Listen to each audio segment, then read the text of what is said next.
내가 제일 싫어하는 말이 바로 이 말이다. 그냥 내버려둬도 자기만족과 자기위안에 빠지는 것이 인간의 본성일진데 새로 시작하기에 너무 늦은 때란 없다고 말한다면 게으른 사람들의 입장에서는 얼마나 즐겁겠는가. 자기만족은 유혹의 온상이며 정신을 병들게 하는 요람이다. 자기만족의 시간을 낭비하는 동안 행복은 점점 멀어진다. 끊임없이 도전하는 사람만이 위대한 사명을 완수하고 빛나는 인생을 누릴 수 있는 것이다. 웅대한 포부와 희망을 안고 성공을 향해 출발했지만 어느 순간 멈추어 선 채 어영부영 그럭저럭 현재에 만족함으로써 더 이상 아무런 목표도 갖지 못한다면 이 얼마나 비극적인 인생인가. 여기서 시간을 돈 문제로 바꿔 당신이 1억 원을 잃었다고 가정해보자. 처음에는 기분이 나쁠 것이다. 그런 다음 당신이 돈을 잃은 것을 온 세상에 알리고 싶어진다. 어느 날 길을 걷다 절친하게 지내던 옛 친구를 만났는데 그가 실수로 안부를 묻는다 치자.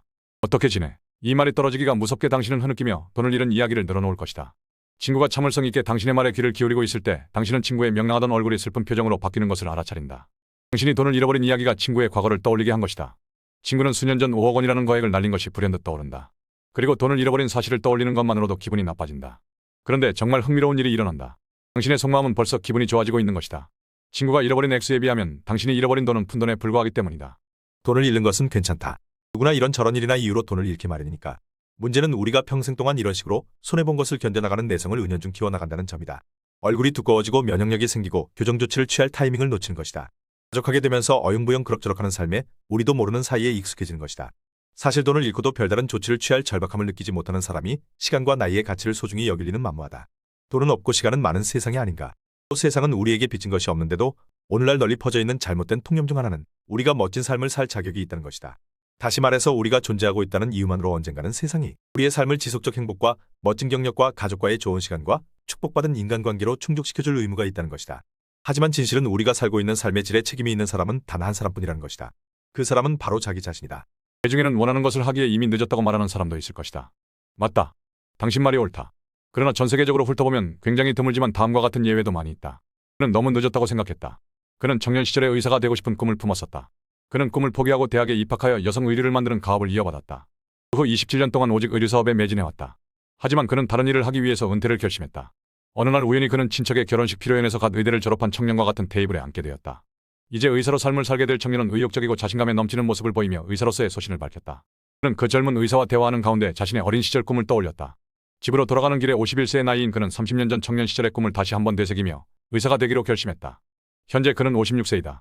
얼마 전 알버트 아인슈타인 의대를 졸업했고 지금은 뉴욕 브랑커스에 있는 한 의료센터에서 레지던트 과정을 밟고 있다. 비록 일주일에 100시간을 일하고 야간 근무도 자주 있지만 그는 자신의 일을 무척 좋아한다. 그가 자격을 갖추고 개업할 때쯤이면 환갑을 바라보고 있을 것이다. 죽었다가 다시 살아난 것 같습니다. 남들보다 조금 늦었지만 꿈을 이룬 로버트 로파틴의 고백이다. 로버트처럼 현재에 대한 불만이 수많은 인류의 업적을 만들어낸다. 끝없는 불만족은 우리가 쉬지 않고 완벽을 추구하도록 만들어준다. 이것은 바로 인류가 발전해온 비결이기도 하다. 현실에 안주하지 않고 이상을 추구하며 끊임없이 도전하는 자만이 인생에서 진정으로 성공할 수 있다. 현재의 삶에 만족하지 못하는 대부분의 사람들은 지금까지와는 다른 삶을 갈망한다. 그런데도 그들 중 대부분은 지금까지와는 다른 방식으로 살려고 시도하지 않는다.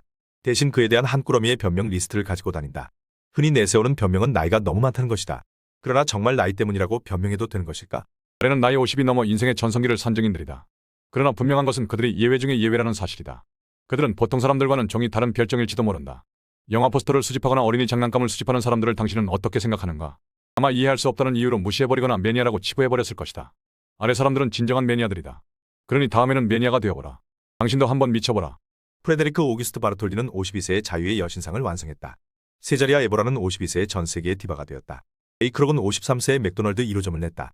모리스 라벨은 53세의 볼레로를 작곡했다. 레오나르도 다빈치는 54세의 모나리자를 그렸다. 존 펜버턴은 55세의 코카콜라를 만들었다. 요하네스 구텐베르크는 55세의 인쇄술을 발명했다. 귀스타브 에펠은 57세의 파리의 에펠탑을 세웠다. 미구엘 데 세르반테스는 58세의 돈키호테를 썼다. 빅토르 위고는 60세의 레 미제라블을 발표했다. 알프레드 히치콕은 61세의 사이코를 찍었다. 페르니쿠스는 62세의 태양계의 구성을 재정립했다. 톨킨은 62세의 반지의 제왕을 발표했다. 루이 파스테르는 62세의 광견병 백신을 발견했다. 마니엘 수녀는 63세의 넉마주의들을 도우러 떠났다. 요한 세바스티안 바흐는 65세의 푸가의 기법을 만들었다. 프랜시스 치체스터 경은 65세의 단독 세계 일주를 마쳤다. 조세핀 베이커는 67세의 카네기홀 컴백 무대에 섰다. 오기스트 피카르는 69세의 수심 3050m까지 내려갔다. 코코 샤넬은 71세의 패션계를 다시 평정했다. 넬슨 만델라는 72세의 아파르트헤이트의 종지부를 찍었다. 클로드 모네는 76세의 수련연작을 그렸다. 앙리 마티스는 83세의 청색 누드를 제작했다. 안토니오 스트라디바리는 83세의 최고의 바이올린을 제작했다. 오기스트 로댕은 68세의 대성당을 조각했다. 콤파이 세군도는 90세의 쿠가의 재즈 거장이 되었다. 프랭크 로이드 라이트는 91세에 구겐하임 미술관을 완성했다. 현재에 만족하며 스스로 성공했다고 생각하는 사람은 대부분 그릇이 작은 사람들이다. 정말 위대한 인물들은 늘 자신이 목표를 달성하지 못했다고 생각한다. 자신의 역량을 끊임없이 발전시킴으로써 목표 또한 계속해서 높아지기 때문이다. 위대한 인물들은 시공간을 뛰어넘어 마치 우리에게 인생은 장거리 경주, 쉬지 말고 도전하라고 외치는 듯하다.